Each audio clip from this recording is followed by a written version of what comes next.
Jessica Iskandar tampil polos tanpa polesan make up dalam unggahan Instagram terbaru. Perempuan yang akrab disapa Jedar itu terlihat tengah bersama Baby Don yang tertidur lelap di pangkuannya.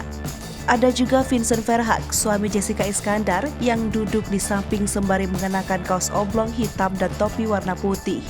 Keduanya terlihat menggoda Baby Don yang tetap tertidur meski diganggu sang ayah dengan berbagai cara.